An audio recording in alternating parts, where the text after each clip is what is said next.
이번에 소개해드릴 책은 저에게 감정을 다룰 수 있도록 도와준 책인 어른의 감정력입니다. 저는 어렸을 때부터 매우 감정적으로 행동했던 것 같아요. 그래서 항상 사고를 치면 부모님과 선생님들께 혼나곤 했죠. 그런데 집안에서도 학교에서도 감정을 어떻게 다루는지는 가르쳐주지 않더군요. 그렇게 어른이 된 지금 우연히 이 책을 읽게 되었습니다. 시청자분들도 저와 같은 걸 느끼고 배우면 좋을 것 같아서 이 책을 소개해드리려 합니다. 이 영상이 여러분의 감정을 다루는데 보탬이 되길 바라며 시작하도록 하겠습니다. 구독과 좋아요 부탁드려요.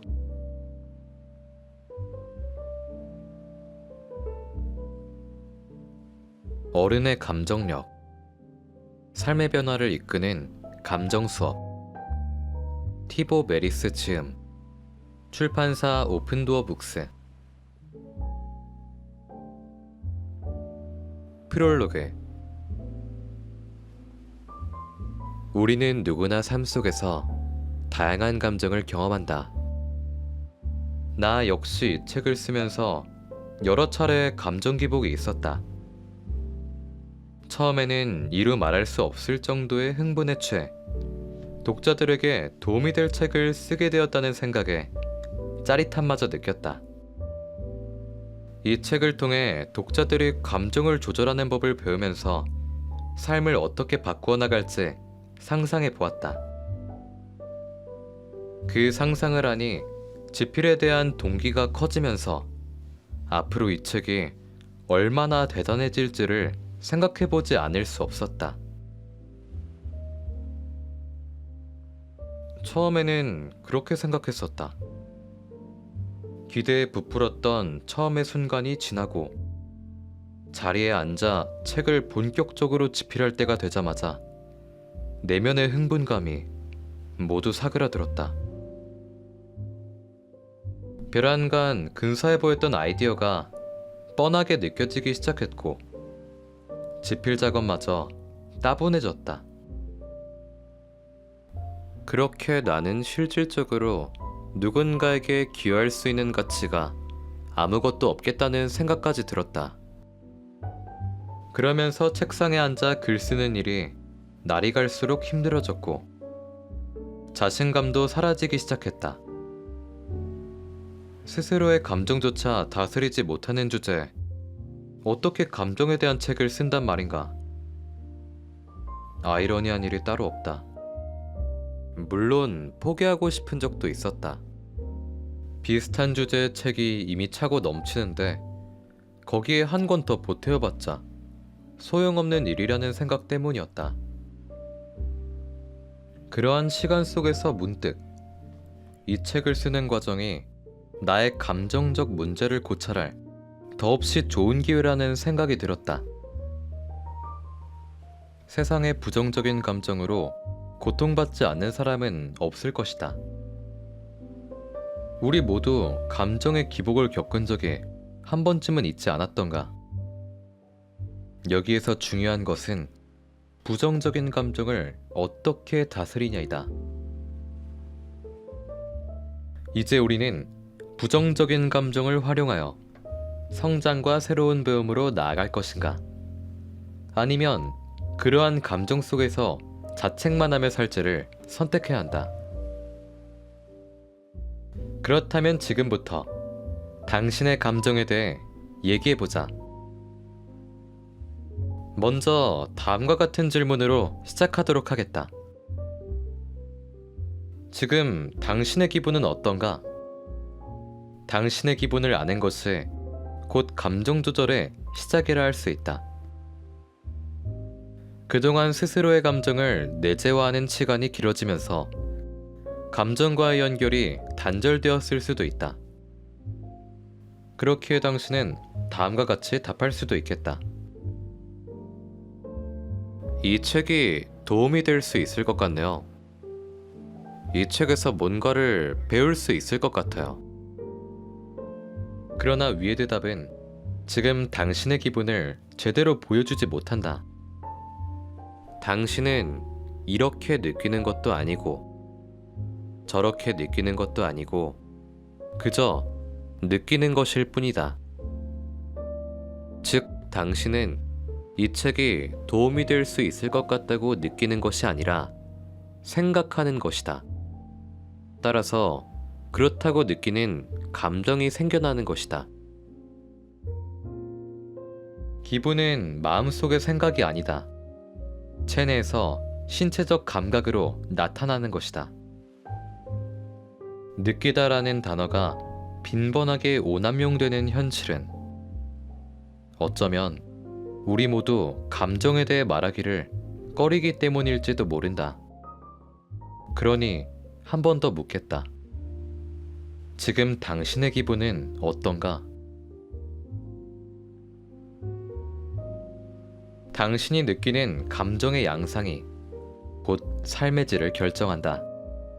말하자면 감정이 삶을 비참하게 아니면 더없이 매력적으로 이끌 수도 있다.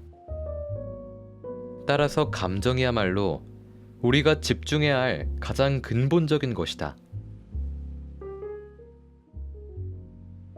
감정은 당신의 모든 경험을 각자의 색으로 물들인다. 기분이 좋을 때는 감각기관을 통해 느끼는 것들이 평소보다 더 좋아 보일 수도 있다. 아이디어도 잘 떠오르며 활기가 넘칠 것이다.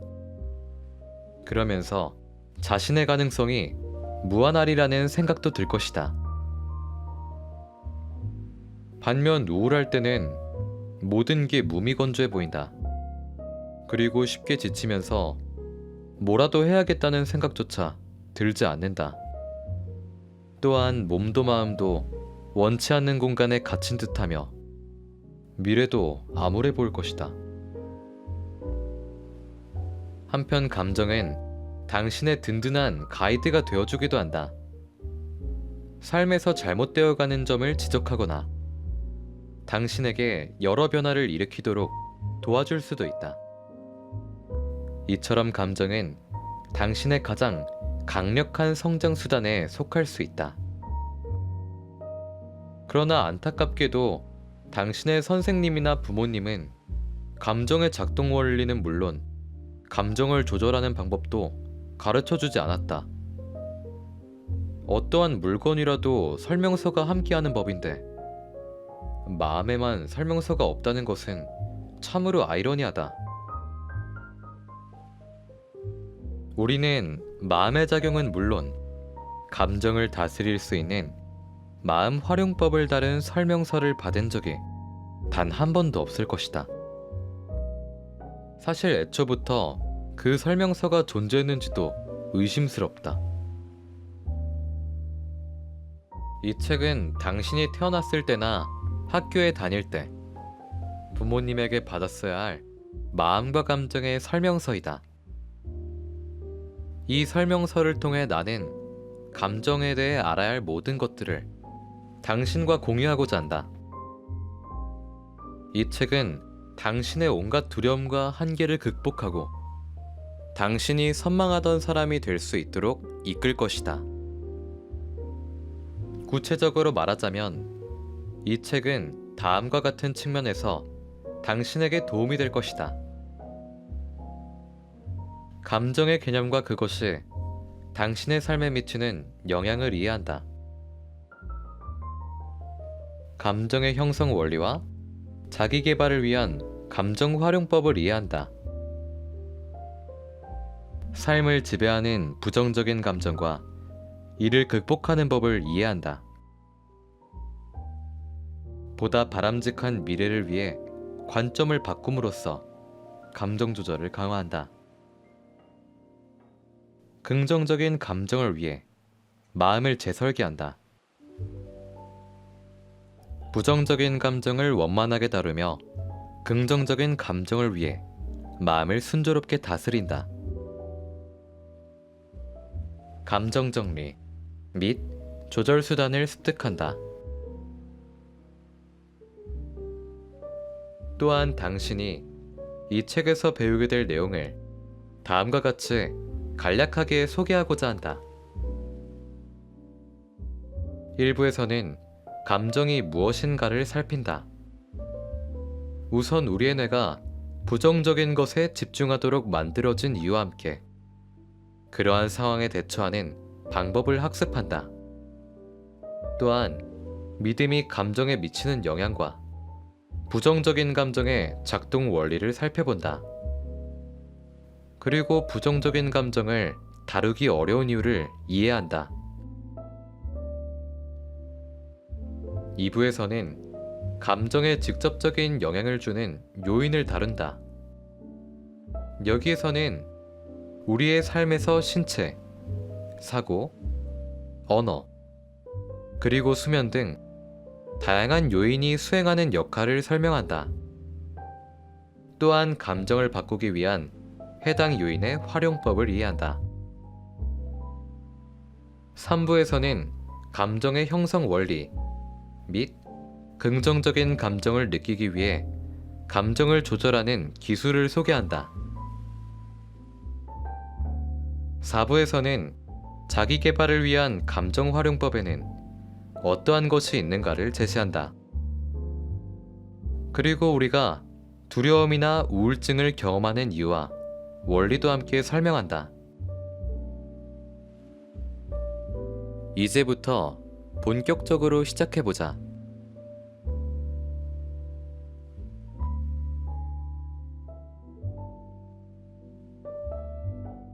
파트 1. 감정의 본질을 이해하기. 챕터 1. 뇌는 생존하기 위해 감정을 왜곡한다. 우리의 뇌는 원래부터 생존에 적합하게 설계되어 있다. 지금 당신이 이 책을 읽을 수 있는 것도 바로 그 때문이다. 당신이 태어날 확률은 극히 낮은 편이다. 당신이 태어나는 기적이 일어나려면 당신 이전의 모든 세대가 오랫동안 생존하여 후손을 낳아야 한다. 이와 같이 생존과 출산을 추구하면서 수백 번에서 수천 번을 죽음과 맞닥뜨려야 한다. 다행히 당신은 선조들과는 다르게 매일 죽음과 맞닥뜨리지는 않을 것이다.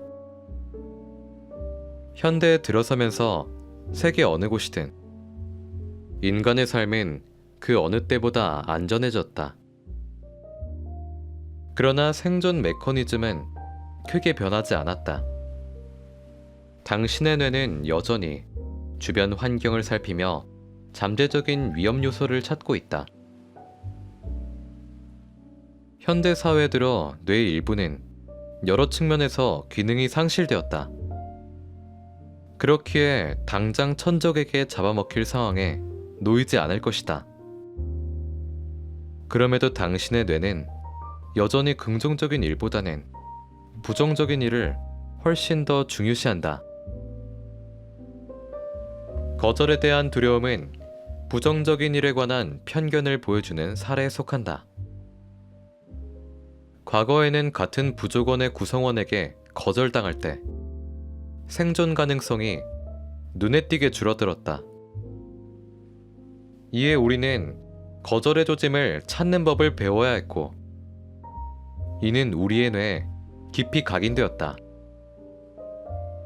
그러나 오늘날에는 상대방이 거절한다고 해도 장기적인 생존에 큰 영향을 미치지 않는다. 설사 온 인류에게서 미움을 받는다 해도 직업을 가질 수 있고 안전한 지붕 아래서 푸짐한 음식을 즐길 수 있으니까 말이다. 그러나 당신의 뇌는 여전히 거절을 생존에 대한 위협으로 받아들이도록 설계되어 있다. 거절을 당하는 일은 상당히 괴로운 일이기도 하다. 대다수의 경우 별일이 아님을 알면서도 괴로움을 느끼기도 한다. 거절을 통보받은 뒤 자신의 마음을 들여다본다면 그것만으로 드라마 한 편을 뚝딱 쓸 수 있을 것이다. 사랑받을 자격도 없다는 믿음 속에 몇 날 몇 주 동안 그 기억을 계속해서 곱씹게 될 것이다. 최악의 경우 그 결과로 우울증에 빠질 수도 있다. 때로는 단 한 번의 비판이 수백 번의 긍정적인 평가보다 뼈아플 수 있다. 별점으로 5점 리뷰를 50개나 받은 저자라도 1점 리뷰 단 하나에 마음이 무너지기도 한다. 물론 1점짜리 리뷰가 자신의 생존에 위협이 되지 못하리라는 사실을 뻔히 알고 있음에도 저자로서의 내가 그것을 용납하지 못하는 것이다. 이에 부정적인 리뷰를 자아에 대한 위협으로 해석함으로써 부정적인 감정 반응이 일어나는 것이다. 당신은 또 거절에 대한 두려움으로 일어난 일들을 지나치게 과장할 수도 있다. 예컨대 직장에서 상사에게 쓴소리를 들었을 때 당신의 뇌는 그 비판을 위협으로 간주한다. 이에 따라 다음과 같은 생각이 들 것이다. 사장이 나를 해고하면 어떡하지? 다른 직장을 빨리 구하지 못해 아내가 날 떠난다면 어떡하지? 다행히도 당신에겐 아주 유용한 생존 메커니즘이 있지만 상상 속 위협을 실제와 구분하는 것은 당신의 몫이다. 이를 제대로 구분하지 못했을 때 당신은 불필요한 걱정과 고통을 겪게 될 것이며 결국 삶의 질에 부정적인 영향을 미치게 될 것이다. 부정적인 것에 대한 편견을 극복하려면 당신의 마음을 재설계해야 한다. 인간의 가장 위대한 능력은 자신의 생각을 적절하게 활용함으로써 현실에 영향을 미치는 것이다. 이러한 능력은 보다 긍정적인 방식으로 자신에게 일어난 일들을 해석한다. 당신은 이 책을 통해 그러한 능력을 습득하는 방법에 대해 배우게 될 것이다.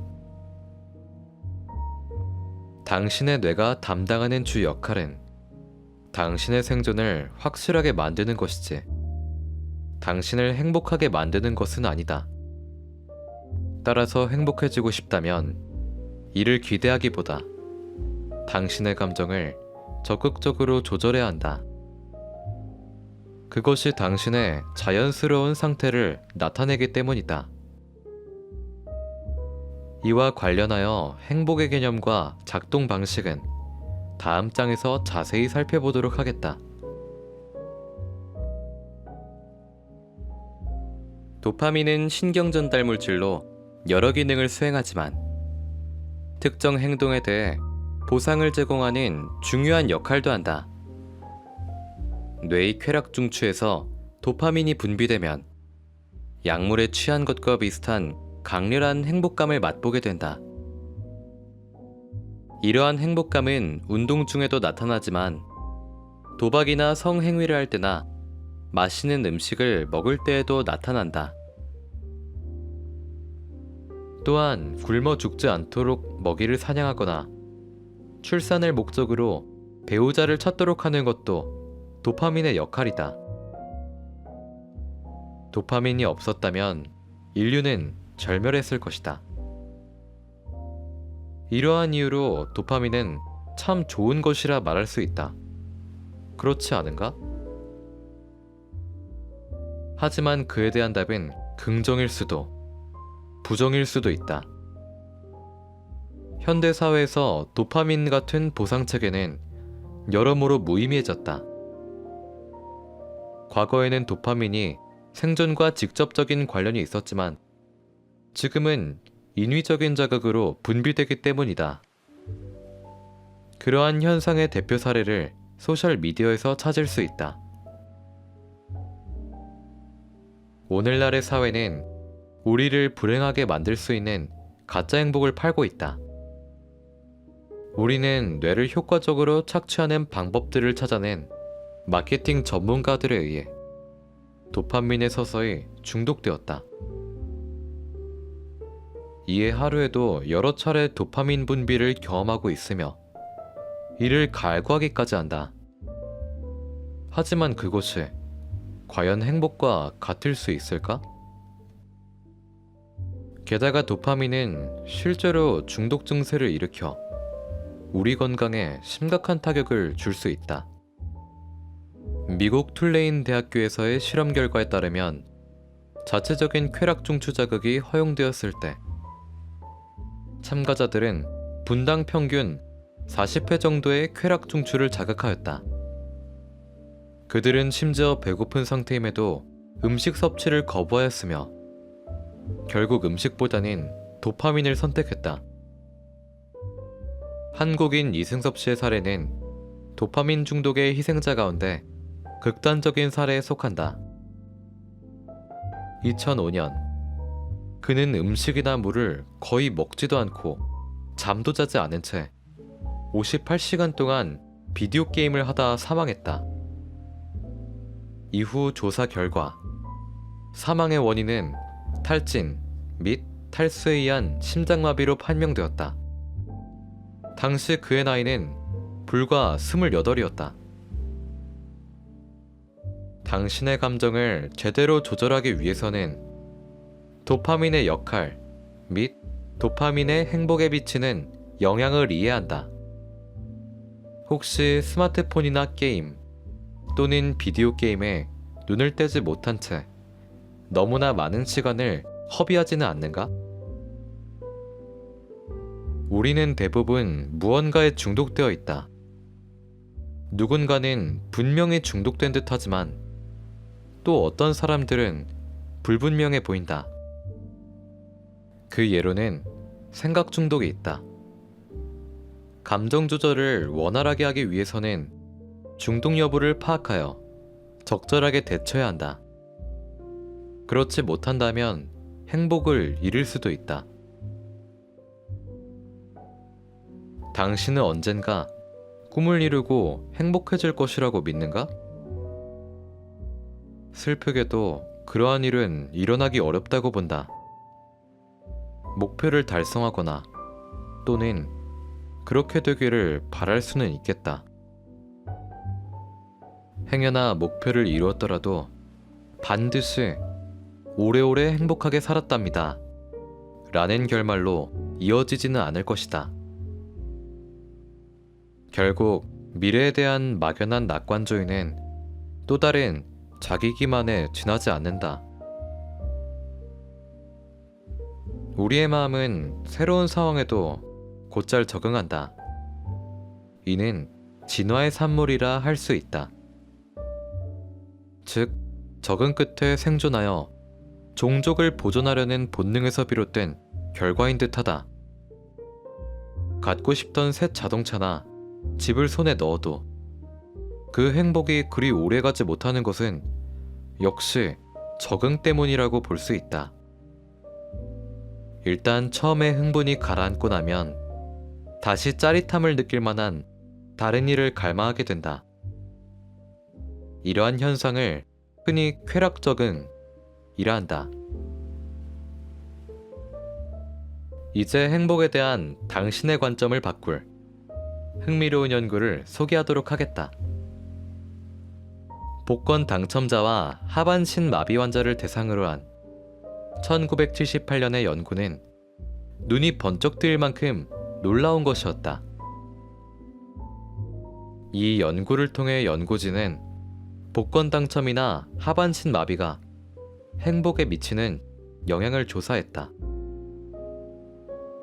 해당 연구 결과에 따르면 복권 당첨과 하반신 마비를 경험하고 1년이 지나자 두 집단이 느끼는 행복감의 수준은 모두 그전과 같아졌다. 결국 예전과 똑같이 행복, 불행해진 것이다. 쾌락 적응에 대해 좀 더 자세히 알고 싶다면 미국 심리학자 댄 길버트의 테드 강연 행복의 놀라운 과학을 참고하기 바란다. 당신은 원하던 것을 이룬다면 행복해지리라 믿고 있지는 않은가? 그러나 이는 행복에 대한 위의 연구 결과와 같이 사실이 아니다. 당신에게 무슨 일이 일어나든 일단 그 일에 적응하게 되면 이미 정해진 수준의 행복으로 되돌아가기 때문이다. 그렇다면 이는 지금보다 더 행복해질 수 없다는 의미일까? 아니다. 자세히 말하자면 장기적인 관점에서 외부에서 일어나는 일은 당신의 행복 수준에 최소한의 영향만 미친다는 의미이다. 사실 행복해지는 방법의 저자 소냐 류보머스키에 따르면 행복의 50%는 유전적인 요인, 40%는 내적 요인이 좌우한다. 그러나 외적 요인은 우리의 행복에 영향을 미치는 비율이 불과 10%에 그친다. 여기에서 외적 요인으로 해당하는 것으로 혼인 여부와 경제 수준은 물론 그와 유사한 여러 사회적 요소가 있다. 외적 요인의 영향은 의외로 미미하다. 결국 당신 행복에 영향을 미치는 결정적인 요인은 당신에게 일어나는 일들이 아닌 삶에 대한 당신의 태도에 있다는 것이다. 이제 생존 메커니즘이 감정에 부정적인 영향을 미치며 더 많은 기쁨과 행복을 경험하지 못하도록 방해하는 방식을 이해했을 것이다. 이와 관련하여 자아에 대한 내용을 다음 장부터 살펴보게 될 것이다.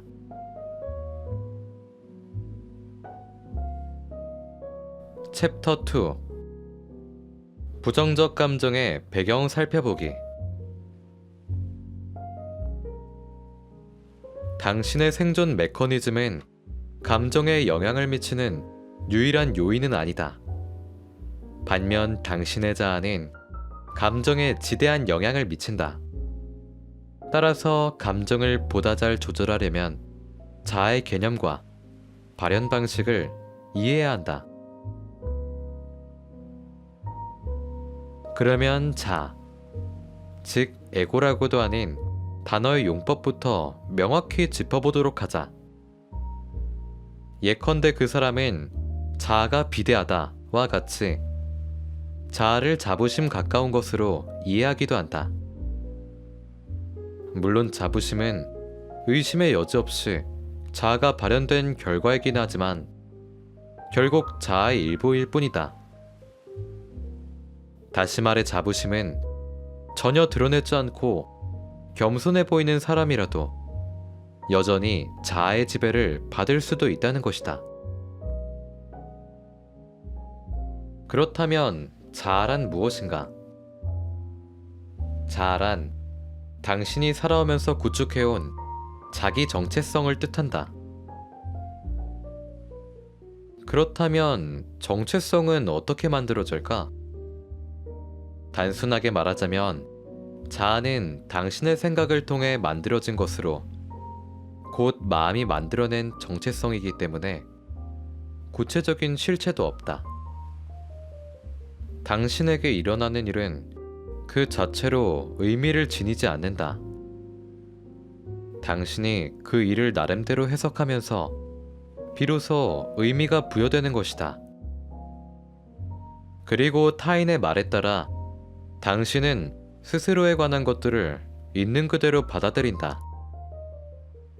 또한 당신은 스스로를 이름, 나이, 종교, 정치적 신념 또는 직업과 동일시한다. 앞서 언급한 애착에는 결과가 따르기 마련이다. 나중에 다시 살펴보겠지만 집착은 여러 믿음을 낳고 그 믿음으로 당신은 특정한 감정을 경험하게 된다. 누군가 당신의 종교나 정치적 신념을 비난한다면 당신은 분노할 것이다. 지금까지의 내용을 잊지 말라. 앞으로 우리는 이 책에서 당신의 자아를 당신의 스토리, 또는 당신의 정체성으로 지칭하는 등 앞에 세 단어를 유의어처럼 사용할 것이다. 자아의 작동 방식을 이해하려면 일단 자기 인식 수준이 높아야 한다. 자기 인식 수준이 낮다면 자아의 존재조차 인식하지 못한 채 자아의 노예가 되고 만다. 반면에 자기 인식 수준이 높은 사람은 자아를 꿰뚫어 본다. 이러한 유형의 사람은 신념의 작동 방식은 물론 그 연속에 대한 과도한 애착이 삶을 괴롭게 만든다는 사실도 잘 알고 있다. 그리고 실제로 그러한 사람은 마음을 잘 다스림으로써 마음의 평화를 누린다. 자아는 좋다고 나쁘다고도 말할 수 없다. 자아는 자기 인식에 결여해서 나타나는 산물일 뿐이다. 그리고 자아와 자기 인식은 공존할 수 없다. 따라서 자아를 의식하는 순간 자아는 사라진다. 자아는 마음속의 이기적인 독립체로 오로지 자신의 생존에만 관심이 있다. 그리고 흥미로운 사실 하나를 얘기하자면 자아의 작동 방식은 뇌와 다소 비슷하다. 그래서 자아 역시 나름의 생존 메커니즘을 지니며 생존을 위해서라면 무엇이든 하려 든다. 뇌 또한 마찬가지겠지만 자아의 주요 관심사는 당신의 행복도 마음의 평화도 아니다. 오히려 그 반대로 당신의 자아는 잠시도 가만히 있지 못한다. 당신이 성취를 위해 적극적으로 움직이길 바란다. 위대한 일들을 성취해 대단한 사람이 되길 바란다. 앞에서도 언급한 바와 같이 자아가 존재하려면 정체성이 전제되어야 한다. 즉, 당신을 무언가와 동일시해야 한다는 것이다. 따라서 자아는 사물이나 사람, 신념 또는 관념 등과 자신을 동일시하려 한다. 그렇다면 지금부터 당신의 자아가 정체성을 강화하기 위해 어떠한 요소를 활용하는지 살펴보도록 하자. 물질. 자아는 스스로를 물질과 동일시하고 싶어 한다. 그렇기에 자아의 존재는 현대사회에서 점차 거대해지고 있다. 현재 우리가 살아가고 있는 자본주의 및 소비사회는 최근 수십 년간 지배적인 경제 모델로 자리 잡고 있다. 어쩌면 이 모든 것이 집단적 자아가 만들어낸 것이라 할 수 있을지도 모르겠다. 마케팅 전문가들은 사람들이 스스로를 물질과 동일시하려 한다는 점을 잘 알고 있다. 또한 사람들이 제품을 사는 것은 곧 제품 자체 외에도 그 이면의 감성이나 스토리의 가치를 구매한다는 점도 잘 알고 있다. 이처럼 사람들은 높은 사회적 지위나 멋진 모습 또는 독특한 개성을 보여주기를 원한다. 이에 저마다 그러한 욕망을 가장 잘 충족시킬 제품을 고르려고 할 것이다. 위와 같이 자아는 물질적인 요소를 활용하여 정체성을 수식하는 스토리를 만들려 한다. 물론 물질을 활용하는 일 자체가 잘못되었다는 의미는 아니다. 다만 물질로서 모든 걸 이룰 수 있다는 믿음에 지나치게 집착하는 것이 문제이다. 실제로는 그렇지 않음을 알면서도 말이다. 외모. 사람들은 대부분 외모에서 자존감을 채우려 한다. 당신의 자아 또한 외모를 사랑하는데 이는 외모가 가장 눈에 띄면서 측정하기도 쉽기 때문이다. 또한 외모와 강하게 연관될수록 물리적, 정서적 고통과 더욱 쉽게 동일시되는 경향이 있다. 믿기 힘들겠지만 당신은 스스로를 신체와 동일시하지 않으려 하면서도 당신의 몸을 유심히 관찰하기도 한다.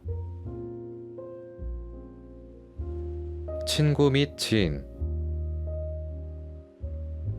자아는 타인과의 관계를 자신과 동일시하려 한다. 특히 자아는 타인과의 관계에서 얻을 수 있는 것에만 관심이 있다. 다시 말하자면 자아는 타인을 이용함으로써 정체성을 강화한다. 스스로에게 솔직한 편이라면 당신이 한 일이 대부분이 사실상 타인에게 인정받기 위한 것이었음을 알 것이라 생각한다. 즉, 당신은 부모가 자랑스러워하고 상사가 높이 평가하며 배우자에게 사랑받는 사람이 되기를 바라는 것이다. 이제 다음 예를 통해 자아가 어떻게 작동하는지 좀 더 자세히 살펴보도록 하자. 부모-자식 관계. 일부 부모의 자아는 스스로를 자식과 동일시하거나 자녀에 대한 강한 집착을 보이는 형태로 나타난다. 이러한 집착은 자녀가 자신의 소유물이라는 잘못된 믿음에서 비롯된다. 그 결과 자녀의 삶을 통제하고 자녀를 이용함으로써 자신이 젊은 시절에 꿈꾸었던 삶을 살려 한다. 이는 자녀를 통한 대리만족이며 주변에서 아주 흔히 볼 수 있는 일이다. 청소년 축구 또는 야구 경기를 관람할 기회가 있다면 터치라인 부근에 있는 부모들의 반응을 잘 살펴보자. 그곳에서 대리만족을 하려는 부모들이 보일 것이다. 그런 유형의 부모는 목이 터져라 소리를 질러대는데 이는 단순히 자녀를 격려하는 차원을 넘어선다. 이는 대부분 무의식에서 비롯되는 행동일 것이다. 연인. 누군가를 갈구하는 감정 역시 자아의 또 다른 특성이다. 이와 관련하여 인도의 영적 지도자 앤서니 드멜로는 외로움에 대해 다음과 같이 아름다운 글귀를 남겼다. 외로움은 타인과 함께한다고 치유되지 않는다. 외로움은 현실과의 접촉, 즉 우리는 타인이 굳이 필요하지 않다는 깨달음으로 치유된다. 일단 당신에게 어느 누구도 필요하지 않음을 깨닫는다면 타인과 함께하는 것을 즐기게 된다. 또한 타인에게서 무언가를 얻으려 애쓰지 않으면서 타인의 모습을 있는 그대로 볼 수 있을 것이다. 신념. 자아는 신념을 이용하여 정체성을 강화하기도 한다. 사람들은 종종 신념에 지나치게 집착하기도 한다. 극단적인 경우 신념을 지키고자 목숨도 기꺼이 내놓기도 한다. 그런 사람들은 이에 머물지 않고 자신의 신념을 받아들이지 않는 사람을 살해하는 것도 마다하지 않는다. 신념에 대한 지나친 집착의 위험성을 가장 잘 보여주는 단적인 예가 바로 종교다. 그 외에도 신념이 종교나 정치, 아니면 형이상학적인 것이라도 자아는 이들을 이용하여 자신의 정체성을 강화하려 한다. 자아의 주요 특징. 자아의 주된 특징은 다음과 같다. 소유와 존재를 동일시하는 경향이 있다. 이는 자아가 여러 대상과의 동일시를 선호하는 이유이기도 하다. 늘 비교한다. 자아는 스스로를 다른 자아와 비교하는 것을 좋아한다. 결코 만족하는 법이 없다. 자아는 명성과 타인의 인정, 물질을 가리지 않고 언제나 더 크고 많은 것을 원한다. 자아의 자존감은 타인의 눈에 비친 당신의 가치에 따라 달라지는 경우가 많다. 자아가 자존감을 가지려면 타인의 인정이 필수적이다. 당신의 자아는 타인의 자아를 대상으로 우월감을 느끼고 싶어 한다. 자아는 타인의 주목을 받기를 원한다. 남보다 돋보이기 위해 자아는 타인과 차별점을 인위적으로 만들어낸다. 이때 자아가 활용하는 전략은 다음과 같다. 사람들을 통해 자신의 가치를 높인다. 당신에게 똑똑하거나 유명한 친구가 있다면 당신의 자아는 정체성을 강화하기 위해 그 친구와 어울리려 한다. 타인에게 친구 자랑을 늘어놓는 사람이 그렇다. 험담을 한다. 사람들은 남을 험담함으로써 우월감을 느낀다. 유독 남의 험담을 즐겨하는 사람이 있는데 그 이유가 바로 우월감 때문이다. 험담을 통해 자신은 물론 함께 있는 사람 모두 우월감을 느낀다. 열등 콤플렉스를 드러낸다. 이는 남들보다 더 나아지려는 욕구를 감추려는 것이다. 심지어 이러한 경우에도 사람들은 우월감을 느끼고 싶어 한다. 우월 콤플렉스를 과시한다. 이는 자신이 좋은 사람이 아닐지 모른다는 두려움을 감추려는 것이다. 명성을 추구한다. 이를 통해 자신이 우월하다는 착각을 하게 된다. 이러한 이유로 사람들은 유명해지기를 꿈꾼다. 옳은 사람이 되려 한다. 자아는 옳음을 좋아한다. 이는 자신의 존재를 확인시켜줄 더없이 좋은 방법이기 때문이다. 당신은 아돌프 히틀러에서 넬슨 만델라에 이르는 모든 사람들이 저마다 옳은 일을 한다고 믿는다는 사실을 알고 있는가? 사람들은 대부분 자신이 옳다고 생각한다. 그런데 모든 사람이 과연 그러할까? 불평불만을 한다. 불평은 자신이 당연히 옳고 타인은 그르다는 믿음에서 비롯된다. 이는 대상이 물체인 경우에도 적용된다. 당신은 식탁에 부딪혀 불평불만을 늘어놓거나 욕까지 한 적이 있는가? 나는 그랬다. 빌어먹을 놈의 식탁. 내가 가는 길을 가로막았으니 잘못은 식탁에게 있지 않은가? 관심을 끌려한다. 자아는 돋보이기를 원하며 타인에게서 인정이나 칭찬, 존경받기를 좋아한다. 남들의 관심을 끌기 위해 범죄를 저지르거나 기괴한 옷을 입거나 전신에 문신을 하기도 한다. 자아의 작동 방식을 이해하면 감정 조절이 쉬워진다. 그 이전에 당신의 현재 스토리가 스스로를 타인이나 사물 또는 관념과 동일시에서 비롯되었음을 이해해야 한다.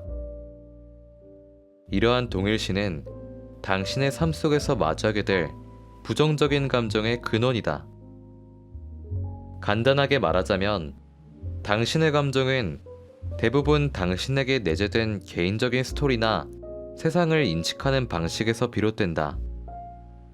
현재 스토리를 당신에게 보다 큰 힘을 주는 것으로 대체하고 동시에 타인이나 사물 또는 관념에 대한 과한 집착을 내려놓는다면 보다 긍정적인 감정을 느끼게 될 것이다. 이와 관련하여 이 책의 뒷부분에서 우리는 세상을 해석하는 방식을 바꾸는 방법에 대해 살펴볼 것이다.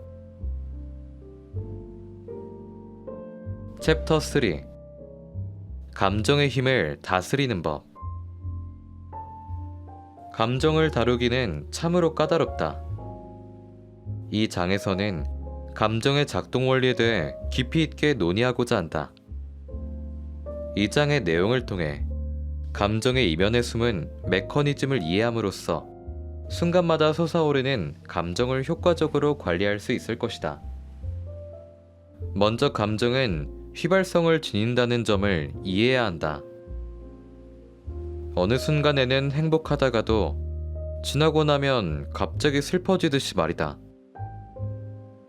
이와 같이 감정 조절과 더불어 예측 불가능한 감정의 특성도 잘 알아야 한다.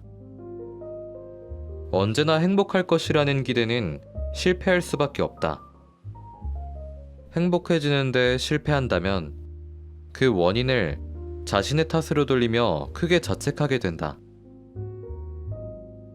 감정 조절은 감정이 일시적이라는 사실을 받아들이는 것에서 시작된다.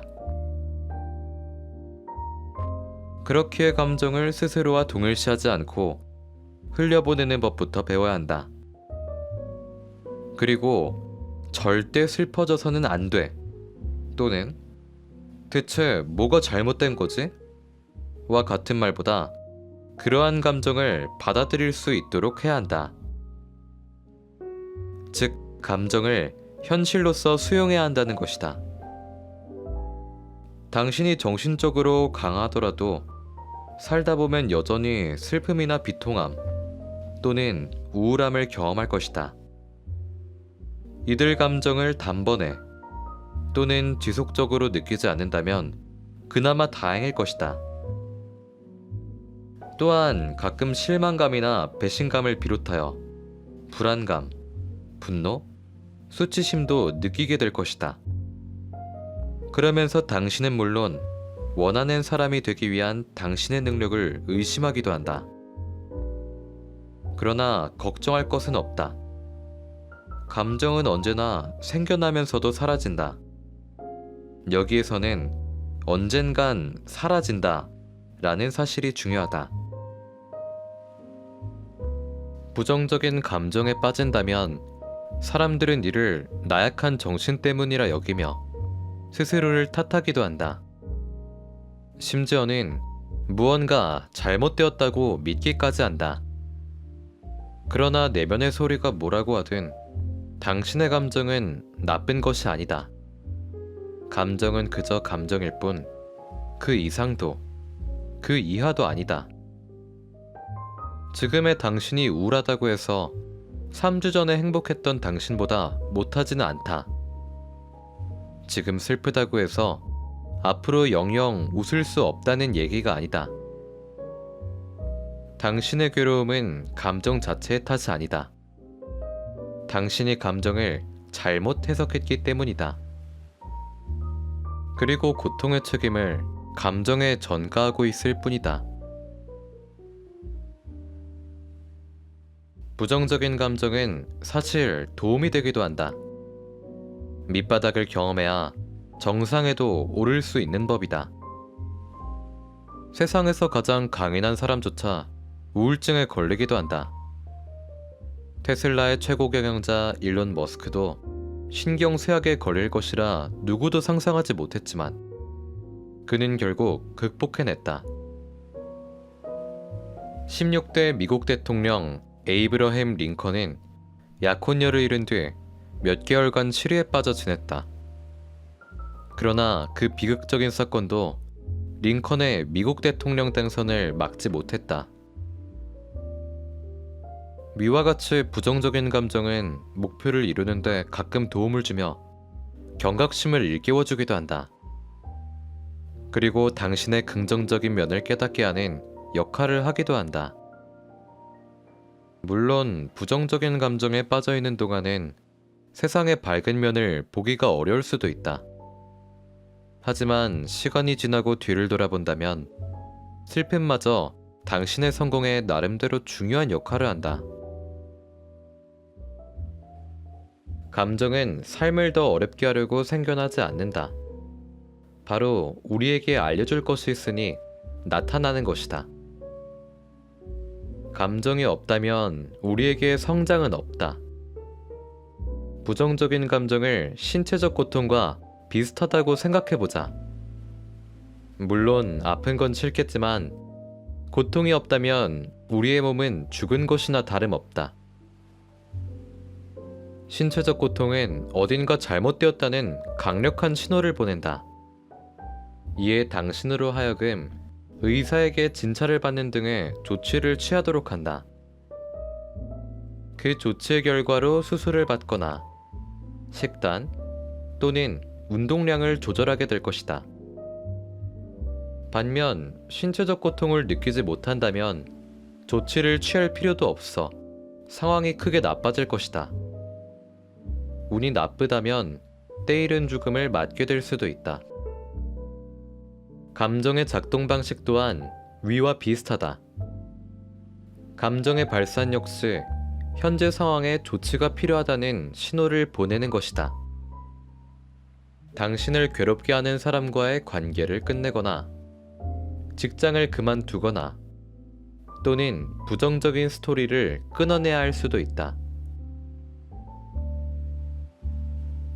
어느 날 아무리 우울하고 슬프고 끔찍한 감정과 마주치더라도 감정은 조만간 사라진다. 과거에 경험했던 부정적인 감정을 되짚어보자. 그리고 살면서 가장 힘들었던 시기들을 떠올려보자. 가장 힘들었던 날, 당신은 감정에 매몰되어 그 시기를 벗어나지 못하리라 생각했을 것이다. 그뿐 아니라 행복은 꿈도 꾸지 못했을 것이다. 그러나 그 힘든 시기도 언젠가는 끝난다. 그렇게 먹구름이 걷히고 진정한 당신이 다시 빛나기 시작한다. 이상과 같이 감정은 생겨났다가 사라진다. 우울한 감정도, 슬픔도, 분노도 사라진다. 만일 동일한 감정을 반복적으로 경험한다면 이는 당신이 소모적인 믿음에 매달려 변화가 필요하다는 징후임을 명심하도록 하자. 이에 대한 구체적인 방안은 뒤에 설명하도록 하겠다. 혹시라도 당신이 심한 만성 우울증을 앓고 있다면 전문가와의 상담을 추천한다. 다시는 행복해지지 못할 거라고 느낀 적이 있는가? 아니면 감정에 너무 깊이 빠진 나머지 그 감정이 결코 사라지지 않을 것이라 느낀 적은 없었는가? 그렇다면 걱정하지 않아도 된다. 이는 흔히 겪는 일이니까 말이다. 부정적인 감정은 필터와도 비슷해서 당신이 겪는 경험의 질을 낮춘다. 부정적인 감정에 사로잡혀 있을 때는 그 감정의 필터를 통해 모든 경험을 인지한다. 세상은 변함없이 그대로임에도 당신은 감정 상태에 따라 전혀 다른 방식으로 세상을 경험하게 되는 것이다. 예컨대 우울한 감정에 빠져 있을 때는 음식과 영화는 물론 참여하는 활동마저 제대로 즐기지 못한다. 또한 덫에 걸린 듯 무력감에 빠져 모든 것의 부정적인 면만 보게 된다. 반면 긍정적인 감정을 품은 상태에서는 삶 속의 모든 것이 좋아 보인다. 음식은 꿀맛처럼 느껴지고 어떤 활동이라도 즐거워하며 사람들에게도 자연스레 호의적인 모습을 보인다. 이 책에서 얻은 지식으로 무장한 당신은 우울한 감정에 다시는 빠지지 않으리라 믿을지도 모르겠다. 물론 그 생각은 틀렸다. 여전히 슬픔이나 좌절, 우울 또는 분노를 느낄 것이다. 그러나 다행스럽게도 그 감정이 다가올 때마다 이것 또한 지나가리라 라는 사실을 상기하며 점점 더 현명해질 것이다. 솔직히 말하자면 나 또한 감정에 쉽게 휘둘리곤 한다.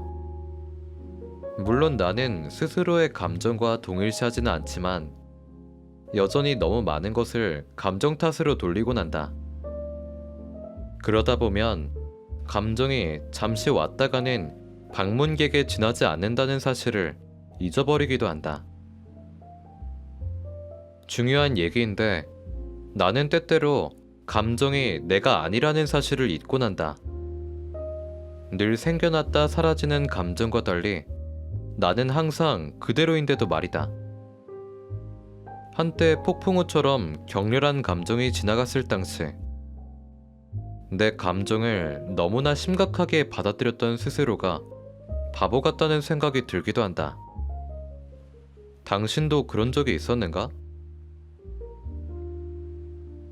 흥미로운 사실로 감정이 갑자기 변할 때 외부 요인은 직접적인 원인이 아닐 수도 있다. 물론 실제로도 아닌 경우가 많다.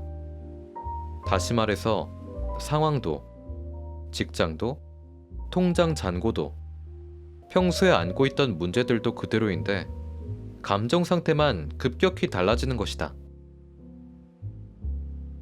지난 날을 돌이켜보면 가끔 그러한 일은 있었다. 그럴 때면 적게는 두어 시간에서 많으면 며칠 동안 조금 우울했다가도 갑자기 평소의 감정 상태로 되돌아간다. 이처럼 감정적으로 스트레스에 시달리는 동안에도 상황은 전혀 변하지 않았다. 당신의 내적 소통 양상만 변했을 뿐이다. 이상과 같은 일이 일어날 때마다 이를 의식적으로 인지하고 감정의 장난을 알아차리기 위해 노력할 것을 권한다. 더 나아가 그 일을 기록하는 것도 좋은 방법이다. 이를 통해 당신은 감정의 작동 방식을 좀 더 깊이 이해하면서 감정을 더 잘 관리할 수 있을 것이다. 부정적인 감정은 마치 마법의 주문 같다. 일단 그 영향력 아래 들어가면 빠져나오는 것이 불가능해 보인다. 같은 생각을 계속 곱씹는 것이 무의미함을 알면서도 우리는 그 흐름을 거스르지 못한다. 강력하게 끌어당기는 듯한 이 말에 스스로를 계속 당신의 생각과 동일시하게 된다. 그 결과 상황은 더욱 악화된다. 이러한 경우는 합리적인 주장도 통하지 않아 보인다. 그리고 감정이 당신의 스토리에 부합할수록 끌어당기는 힘은 점점 더 강해진다. 그 예로 자신에게 주어진 일을 충분히 잘하지 못하다고 믿는다면 그때마다 죄책감이나 수치심 같은 부정적인 감정을 경험한다. 그리고 이들 감정은 이전부터 워낙 많이 마주한 탓에 이미 자동적인 반응이 되어버린다. 감정의 상태는 인생관에 지대한 영향을 미친다. 이는 당신의 행동과 대처 방식과도 직결된다.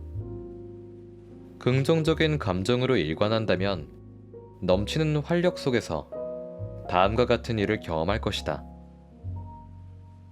모든 일에 큰 자신감을 갖게 된다. 열린 마음으로 삶을 바꾸는 새로운 방법을 구상한다. 안전지대에서 벗어난다. 힘든 시기를 버틸 수 있는 심적 여유가 생긴다. 아이디어와 창의력이 향상된다.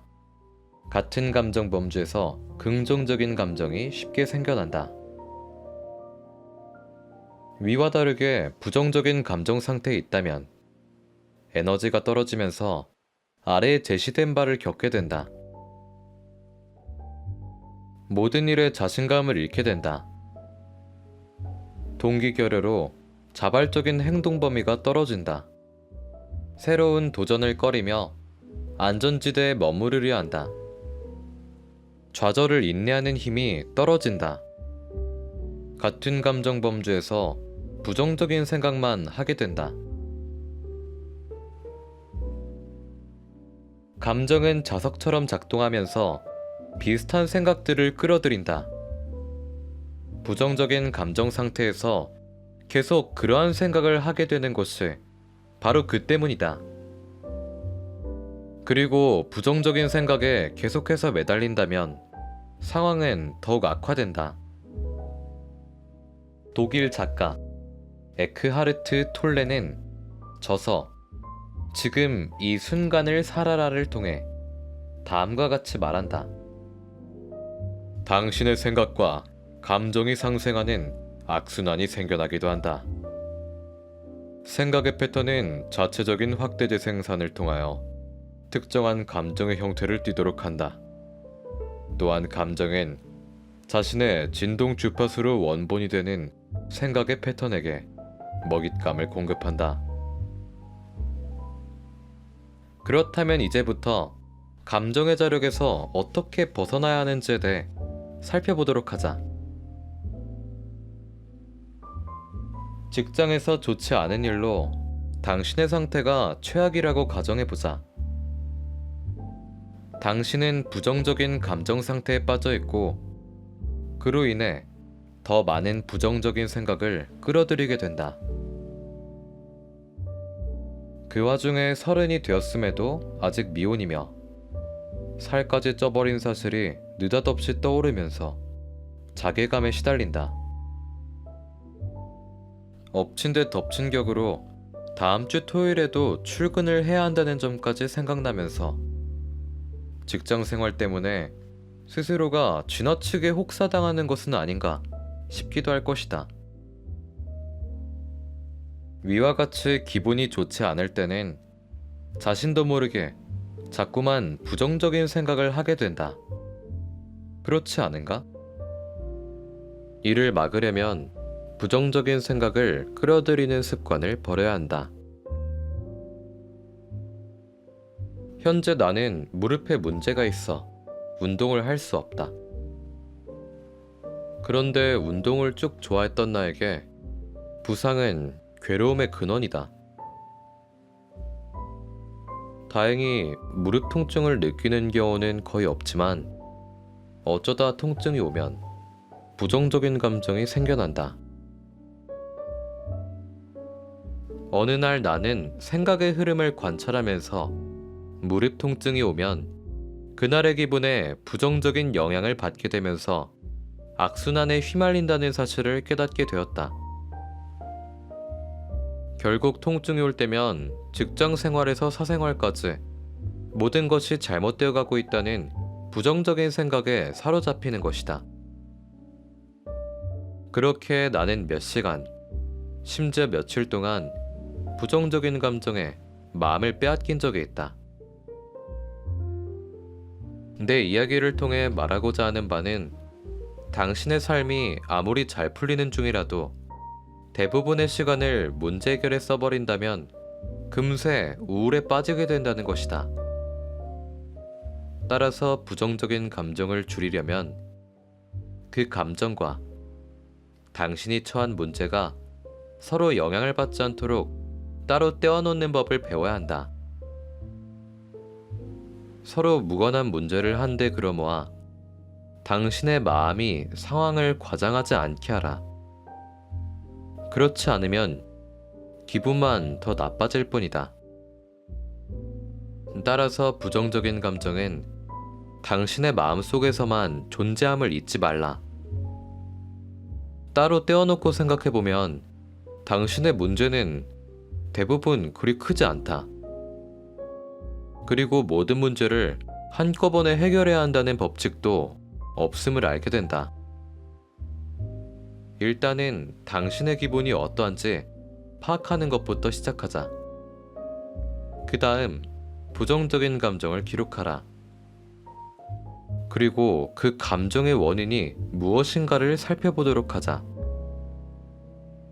그러면 특정 패턴을 밝혀낼 수 있을 것이다. 만약 당신이 이틀 동안 슬픔에 빠져 지냈다면 스스로에게 다음 질문을 해보라. 이 감정이 생겨난 이유는 무엇인가? 이 감정이 계속 커지는 이유는 무엇인가? 스스로에게 어떠한 스토리를 들려주었는가? 이 슬럼프에서 벗어난 방법과 이유는 무엇인가? 이 일을 통해 무엇을 배울 수 있는가? 위의 질문에 모두 답하였다면 이후에 비슷한 문제를 해결할 때 아주 큰 도움이 될 것이다. 이러한 점에서 그 질문은 가치가 있다고 할 것이다. 지금까지 살펴본 바와 같이 당신은 스스로의 감정 상태와 비슷한 생각을 끌어들임을 알게 되었다. 반대의 경우도 마찬가지이다. 다르게 말하면 어떠한 기분이라도 그와 비슷하지 않은 생각은 끌어들이지 않는다. 설사 긍정적인 생각을 하려고 노력해도 당신의 마음은 이를 받아들이려 하지 않을 것이다. 물론 슬픔에 잠겨 있을 때에도 마음속에서 긍정적인 생각들도 오가겠지만 당신은 그런 생각들을 받아들이려 하지 않을 것이다. 결국 당신의 감정 상태는 바뀌지 않는다. 슬픔에 빠져 있을 때 힘을 내라거나 그럼에도 감사해야 한다는 말을 들어본 적이 있는가? 혹시 그러한 말이 도움이 되었는가? 아마 그렇지 않았을 것이다. 슬픔이란 감정에 빠져 있을 때는 힘을 낼 수도 없고 감사할 수도 없기 때문이다. 에스더 힉스와 제리 힉스의 저서 감정 연습에서는 여러 감정의 연결 양상을 보여준다. 그리고 감정의 사다리를 타고 부정적인 감정에서 긍정적인 감정으로 올라가는 방법을 설명하는 모델을 제시하고 있다. 감정의 사다리 모델에는 우울이나 절망감이 가장 아래쪽에 있으며 바로 위에는 분노가 위치한다. 즉, 우울에 빠져 있을 때 분노의 조짐이 보인다면 감정의 사다리를 타고 올라간다는 의미다. 일리가 있는 말이다. 우울에 빠져 있을 때보다는 분노를 느낄 때 더 큰 에너지를 갖고 있는 법이니까. 그렇지 않은가? 최근에 나는 한동안 우울함을 겪은 뒤 분노를 느낀 적이 있다. 나는 마음속을 휘저는 스토리와 변명에 신물이 난 나머지 분노를 연료 삼아 그동안 기피했던 일들을 마무리했다. 결국 나는 그 여세를 몰아 감정의 사다리를 오를 수 있었다. 그러니 부정적인 감정을 경험할 때마다 더 큰 에너지를 주는 감정을 기다려보자. 분노와 같은 부정적인 감정은 절망처럼 에너지를 앗아가는 감정을 극복하는데 도움이 될 수 있다. 당신의 감정이 어떠한지 아는 사람은 당신뿐이다. 그러니 분노로 기분이 더 나아질 수 있다면 그 분노를 받아들여라. 당신은 살아오면서 불필요한 고통을 많이 만들고 있다는 사실을 알고 있는가? 특정한 생각이나 감정에 매몰될 때마다 당신은 괴로워한다. 이는 우리가 신체적 고통에 어떻게 반응하는가를 관찰한다면 이해할 수 있을 것이다. 고통을 느낄 때 첫 반응은 그 고통을 해석하는 것이다. 이 과정에서 부정적인 생각을 만들어낸다. 그리고 스스로를 부정적인 생각과 동일시하면서 정신적 고통을 만들어낸다. 그 와중에도 마음속에는 다음의 생각이 떠오른다. 이 고통이 영영 사라지지 않으면 어쩌지? 이 고통이 더 심해지면 어쩌지?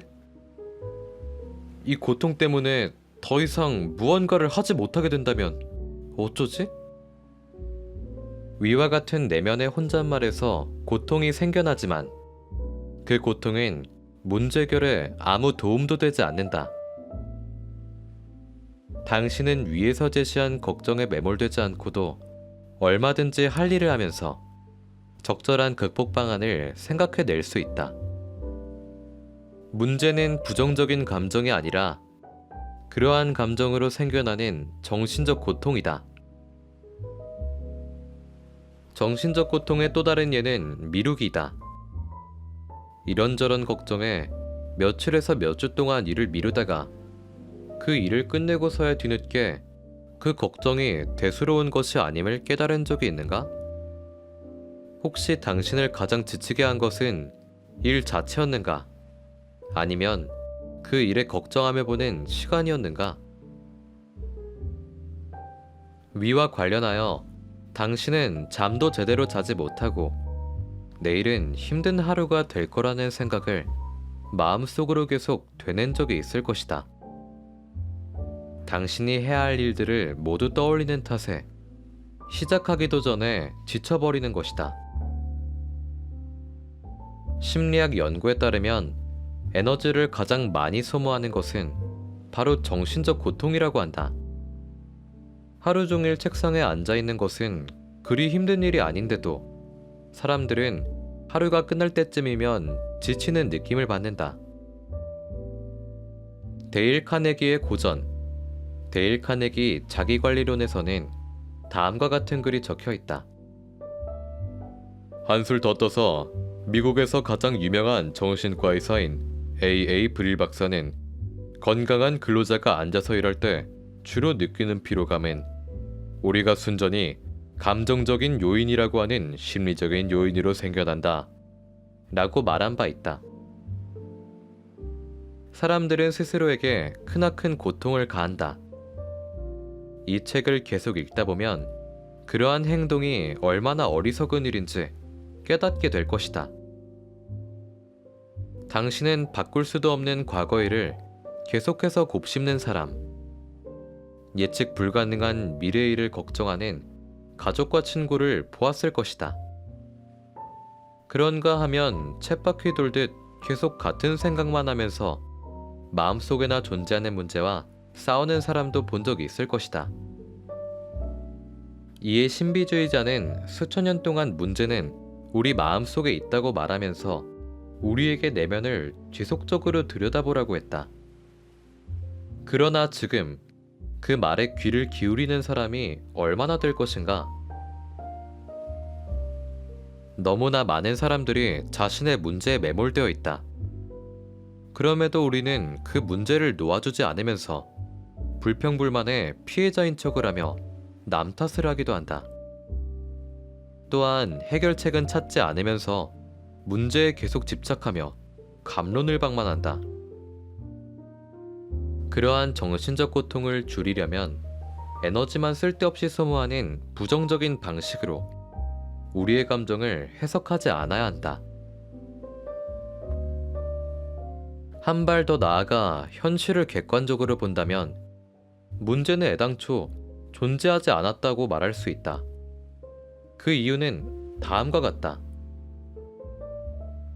당신이 관심을 두지 않으면 문제는 존재하지 않는다.